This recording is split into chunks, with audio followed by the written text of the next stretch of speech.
In this chapter, we'll deal with malignant masses.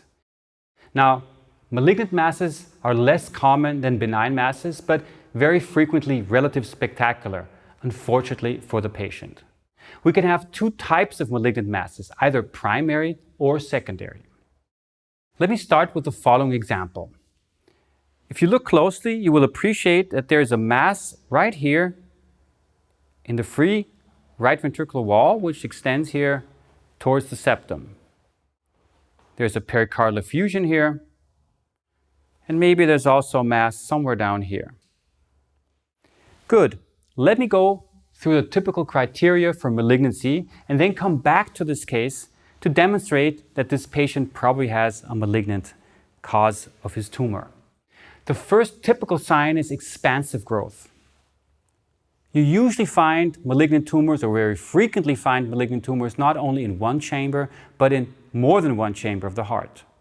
The borders are very irregular and often very fuzzy. It grows along structures. It is inhomogeneous, and it shows rapid growth. And finally, frequently you will also find a pericardial effusion. Let's go back to this case once more, and let's take a look at these features. Yes, we have a mass right in here in the right ventricular wall, but it's very difficult to say where the borders are. So the borders are irregular. It's extending into the septum and probably also here into the tricuspid valve and the right atrium. We have a pericardial effusion present as well. So all of the typical criteria, or most of the typical criteria, I talked about. So when you see this, I think it's quite clear that there must be something malignant that is going on. Now, malignant tumors can be present anywhere in the heart. I want to show you from my experience where some of the typical locations are. I mean, in cases like this, it's very apparent where the tumor is. But the good thing would be if you could detect the tumors at an early stage. And therefore, you should look at specific sites where tumors are frequently found. In general, very frequently, you would find tumors in the right heart, in the right atrium, and in the right ventricle, as I showed you in this previous case. But there are a few other places. For example, growing along the aortic root in the tissue which is adjacent to the aortic root. This can be seen not only in a peristernal long axis view, but also, for example, in a 5-chamber view. You see a lot of tissue here in the region of the aortic valve. And frequently, you would also see it close to the pulmonic artery, right here. This is another, from my experience, area where you would frequently find tumors, also extracardiac tumors. Then, as already mentioned, in the right ventricle here, very frequently in the interatrial septum, and there you would often see expansion of growth throughout the right and the left atrium, growing towards the aortic valve, towards the mitral valve, towards the entire intervalvular fibrosa. Furthermore, you can have tumors intramyocardial in the left ventricle, and sometimes they protrude into the cavity of the left ventricle as well. And then finally, always look at the base of the heart. In other words, when you tilt downwards towards the coronary sinus, this is another area where you sometimes find tumors, and tumors that you would miss if you only perform standard views. And finally, always check the inferior vena cava, because tumors can grow along vessels. Not only the inferior cava, but also sometimes the pulmonic veins. So those are additional areas to search for. Let's take a look at another typical mass. Here we would see a mass located again in the right ventricle. This time it fills almost the entire right ventricle. Look at the typical criteria. We have a mass that is more or less inhomogeneous. It's also intramyocardial probably. It extends down through the tricuspid valve into the right atrium. Of course, this tumor also has some risk of embolization. Now, why can't this be a thrombus? Very simple, because there's no reason why the patient should have a thrombus. And furthermore, if you look closely, you see that there's even a small pericardial effusion here. Another predisposing factor that this is a malignancy. Yeah, probably the tumor also is inhomogeneous as well. A very similar tumor, this time a T-cell lymphoma. Again, in the apex, again with mobile parts, and again it starts to infiltrate probably also the interventricular septum. Another lymphoma, this time in the region that I showed you in the previous slides.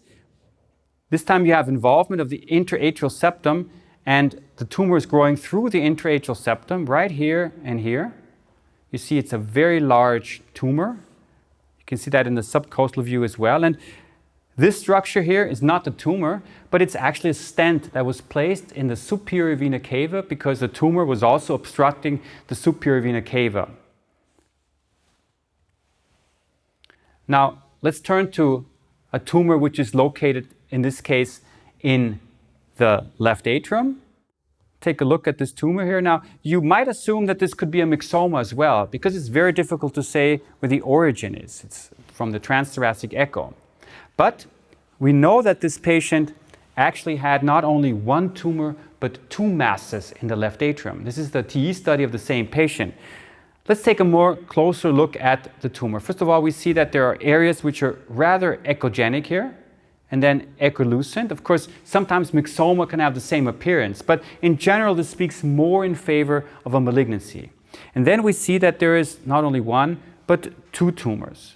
And we searched further and saw that there's actually also some infiltration of the interatrial septum, and the tumor was not pedunculated, but it was more or less broad inserting on the left atrial wall. So all of these factors played in favor of a tumor, and it actually turned out that this was an angiosarcoma. The frequency of malignant tumors depends on whether or not, again, you're an adult or you're a child. In adulthood, the most common tumor is the angiosarcoma, followed by rhabdomyosarcoma and mesothelioma, and then all the rest. In childhood, it's the malignant teratoma and the rhabdomyosarcoma, a soft tissue tumor, which is the most common. So in general, about a quarter of all tumors are malignant, and of those malignant tumors, 95% are actually sarcomas, and only 5% are mesotheliomas or lymphomas. Let's take a close look at the sarcomas and look at typical features of sarcomas. Now, the angiosarcoma is a tumor that is very frequently located in the right heart and there in the right atrium. The rhabdomyosarcoma encompasses approximately 20% of all sarcomas. The fibrosarcoma is characterized by a lot of necrosis and hemorrhages and very expansive and infiltrative growth. And the leiomyosarcoma is a tumor which is frequently seen also in the left atrium. But coming back to the patient I showed you previously with the rhabdomyosarcoma, what do you do with such a patient? In her case, we decided to actually resect the tumor because we thought it was feasible. We gave her chemotherapy, she was operated and recovered very quickly. She did well until she came back 1 year later, and then she had this finding here. You can see that she has a recurrence of the tumor right here. You can also see that on the MRI image. Again, we were in a situation where we didn't know what to do because heart transplantation is not really a good option. Because if you give her a new heart, we know that with immunosuppressive therapy on other parts of the body, very quickly would you have a recurrence of the tumor. We also know that an artificial heart is not the way to go, and chemotherapy probably wouldn't heal her either. So in her case, we decided to again go back into operation and operate her a second time. We hope that we can remove the tumor once more. We know that she actually recovered quickly right after operation, but we'll see if this is a long-standing and long-lasting effect. But it just displays how difficult it is to deal with such a situation. And very frequently, you don't even have the option of actually operating such patients. Let's turn to another example. Here's a patient on the left where we see a mass right here at the apex. This is not a thrombus because we don't have a wall motion abnormality, and actually it's more within the myocardium itself. It's an intramyocardial mass. Such tumors are often very difficult to detect, and sometimes contrast can help you here because first of all you could see a sparing effect, and you can also see if there's some form of vascularization of the tumor. In this case, this was the metastasis of a bronchial tumor. Here you see the MRI image, which again confirms what we see with echocardiography. Another secondary tumor, this time a melanoma. Again, a tumor which was intramyocardial right here. Melanomas have a fairly high rate of infiltration of the heart, of secondary infiltration. What about this patient here? An echo you perform, look at it. Would you see a tumor here? Well, you have to look very closely because the tumor is kind of hidden right here. And what structure do you normally have right here? This is kind of an oblique, short axis view somewhere between a peristernal window and an apical window. Well, if you use color Doppler, you will get more information. Take a look at the color Doppler flow here. This is the flow of the inferior vena cava, which is obstructed. And so I think it's quite apparent that this must be the inferior vena cava. And if we look at the subcostal view and look at the inferior vena cava, we see that it is completely filled with a tumor, which reaches here into the right atrium. We see that there's residual flow right down here. And this patient actually had lower extremity edemas caused by flow obstruction through the inferior vena cava. This turned out to be a sarcoma, which was located in the abdomen and extending through the inferior vena cava up towards the heart. Now, such tumors can grow along vessels, as I mentioned already, and very frequently you would find it in hypernephromas. And here's another secondary malignancy. In this case, it is growing from outside into the heart. Take a look at this image here on the right. You see the tumor very close to the pulmonic artery. Remember what I told you? This is where you should always look for tumors. And if you look at this image here, you see that there's actually a tumor here in the aorta. So the tumor is growing somehow into the aorta as well. Maybe this is a thrombus. Here is a large pleural effusion, and this is a pericardial effusion. All of these findings are not good findings, especially if you know that the patient has bronchial carcinoma. This is the corresponding CT image showing the tumor. What other modalities can we use to help delineate a tumor? Now, in this case, we had the suspicion that there was a tumor in the heart, in this region here, but with contrast, we didn't see anything. So contrast sometimes helps, and it's something that I would perform in addition in some patients. We want to show you as many examples as possible because there is a high variability in masses and tumors that you can see in the heart. And this is another example of a melanoma. This time the melanoma is subcutaneous, actually where we're putting the transducer on the chest. You can see that here. This is the mass and this is the heart here, right? So actually this is between the transducer and the heart. Here is another tumor, this time not in the heart itself, but actually below the heart, below the diaphragm in the liver. I think it's so important that you realize that, especially if we perform subcostal views, we see the surrounding of the heart as well. And it's equally important that you detect a tumor. Very important in this case. And I can only recommend you to also learn abdominal ultrasound, a course that we will also provide on our platform. Does anybody see a tumor here? Well, not in the heart. But if you tilt downwards, all of a sudden this huge mass appears. This was an adrenal tumor that we found. Just confirms what I just said. Learn abdominal ultrasound. This again is a tumor in the heart, a very huge, large tumor which fills out the entire right ventricle. There's practically no blood that can flow into the right ventricle. This is a situation where you have to operate to at least alleviate the hemodynamic problems that the patient has. What about this example? If you look closely, you will see that there is a structure right here and also right here. Now this looks like an echolucent mass, and as a differential diagnosis, you might even think it's a cyst or that it's some kind of a tumor that grows from, I would say, the diaphragm upwards and impresses here on the right heart. But in reality, this turned out to be an extracardiac mass, a lymphoma. And you can very nicely, with echocardiography, also follow these patients along. Because in this case, we gave him chemotherapy, and with chemotherapy, actually the tumor resolved. You see the difference between pre and post? All of a sudden, this tumor almost vanished. So we do see positive effects with our treatments also in malignancies of the heart. This, of course, is a patient where we probably could not do very much, but actually just follow up on him. This is a patient who had a melanoma, and this is a metastasis that is growing from the ventricular myocardium right into the left heart. Almost looks like a papillary muscle, and this is the tumor that I also previously mentioned in the first section of this chapter when I talked about the papillary muscle and it being sometimes located in an atypical position.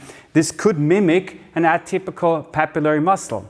However, knowing that the patient has a melanoma and following up on this patient and seeing that it keeps on growing is indicative of a malignancy. What about this patient here? A very strange echo. Look how fuzzy the echo is. It seems as if there are all sorts of artifacts here, and there is certainly no foreign body in this patient. But what this patient probably has is he probably has a neurofibroma, because that's what he had systemically, and we assume that this could have been metastasis. So you see, tumors can present very, very differently in different patients.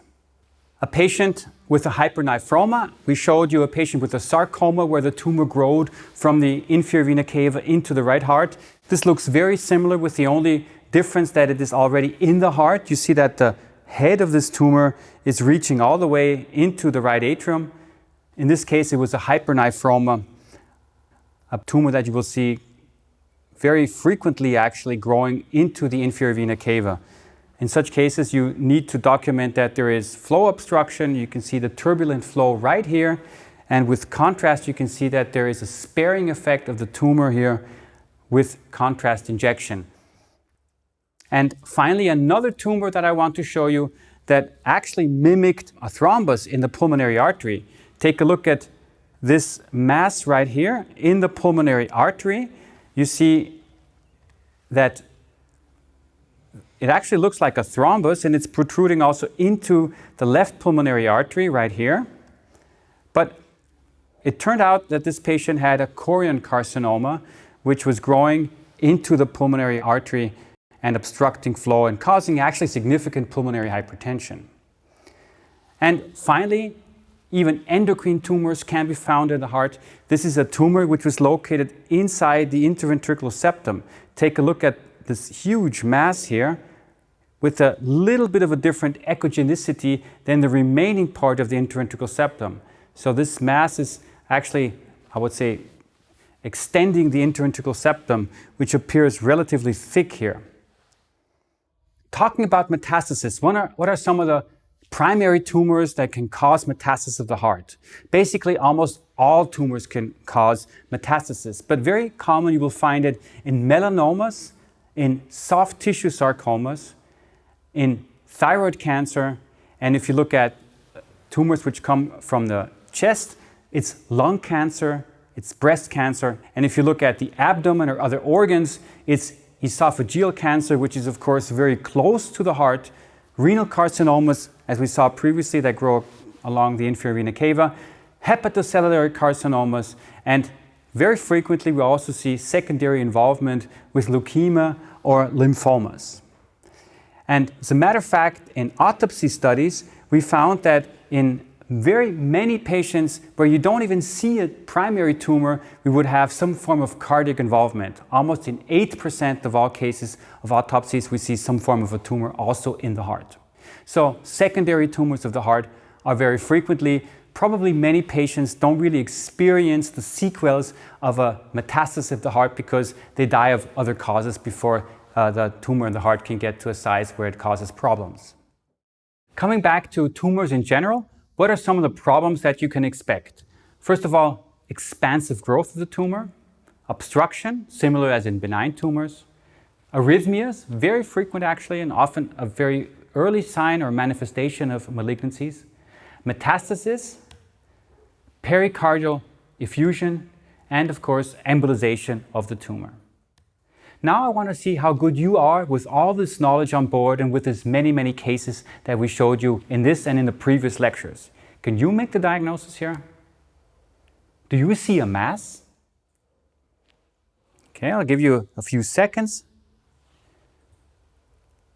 The clue obviously is here on the mitral valve. If you look closely, you will see that there is actually a mobile mass here on the mitral valve. Now, why is this important to diagnose? Because this patient was young and he came in with a stroke.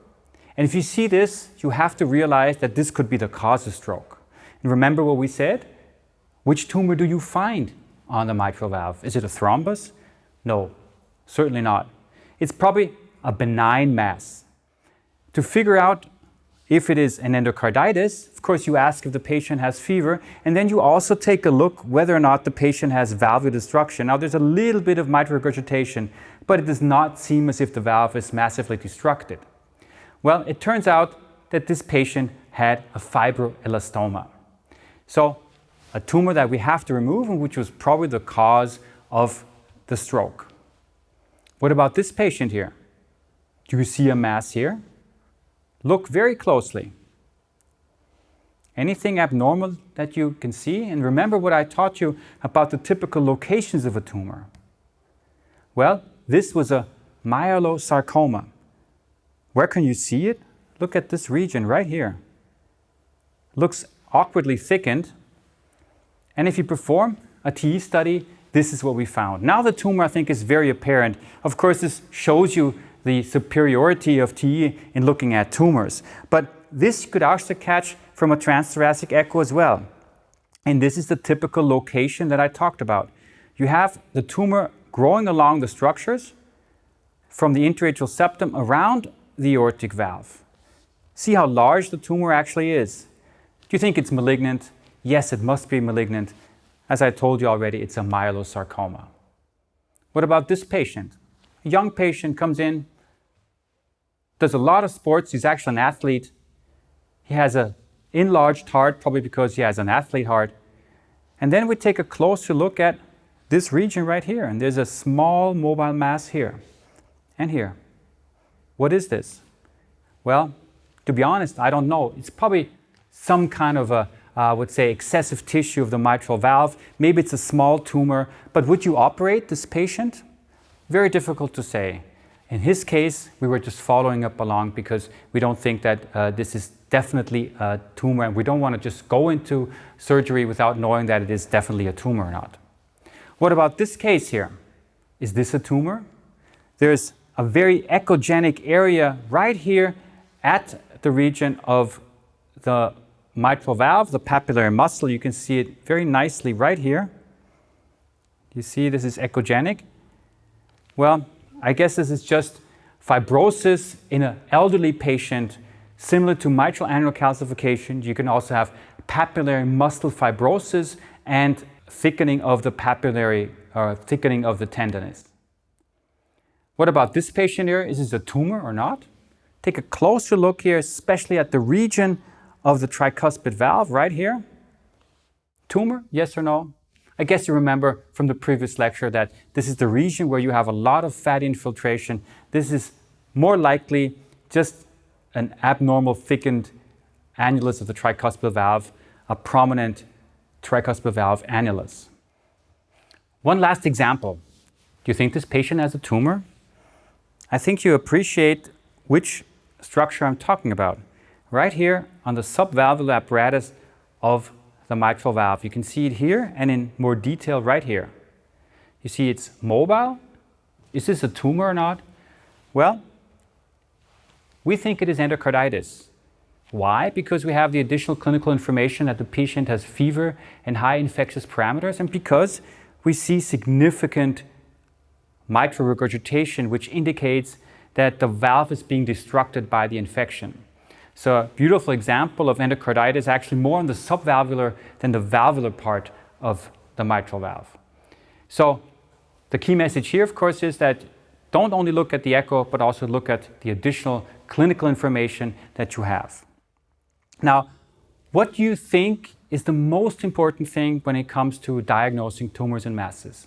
Of course, seeing a lot of examples, and I think we've shown you many examples so far, but even more important is how you image such patients, and that your imaging skills are good and that you detect the masses. And here are some final imaging tips which I think will help you on the road to becoming a better echocardiographer. The first thing, when you image masses, use atypical views where you focus on the mass. You have to image around the mass to get a better appreciation, and with standard views, you're simply not going to catch it. The second rule is use different gain settings. Especially intramyocardial tumors are sometimes very difficult to see, and you have to play around a little bit with the gain to differentiate the tissue and use different settings. Don't use too much noise reduction because that can sometimes mask tumors. The third tip is use color Doppler because it can tell you if the tumor is vascularized or if there is maybe even flow within the tumor. Sometimes you can even see a stalk and you can see blood flow there. So that sometimes helps you to differentiate it from artifacts or from non-vascularized tumors. The rule number 4, don't get too much hooked on the tumor because then you forget the rest. You also have to look at left ventricular function. You also have to look at the other valves, and maybe there might be a second mass that you're missing if you focus just on the primary tumor that you see.